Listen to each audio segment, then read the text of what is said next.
কি করো? বন্ধুদের সঙ্গে। তুমি কি করো? বাসায় শুয়ে আছি। দুপুরে খাইছো? না, বন্ধুরা ফোন দিছে তাই আড্ডা দিতে চলে আসছি। কিছুক্ষণ পর দোকানে গিয়ে কিছু একটা খেয়ে নিব। বাহ, তোমার তো দেখি দিন দিন সাহস বেড়েই যাচ্ছে। এখানে সাহস বাড়ার কি আছে? তোর সাহস দেখে আমি অবাক হইতেছি। তুই খাবার না খেয়ে আমার সাথে কথা বলতে আসছোস, আমার বলিস বন্ধুরা ফোন দিচ্ছে ঢ্যাং ঢ্যাং করে চলে আসছি। তুই কইরা বলতেছো কেন? না তো তোর কি এখন আমি আদর করব? তোরা এখন হাতের কাছে পাইলে না, তোর হাড্ডি ভেঙে আমি লাকড়ি বানাইতাম। বুঝছি তোমার চেতার কারণটা আসলে কি, কিন্তু খাবারের জন্য এখন আবার বাসায় যাব? হ্যাঁ, প্রয়োজন হলে তাই যাবে।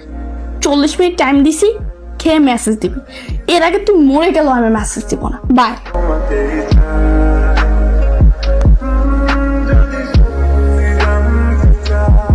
তানি আছো? খাবার শেষ।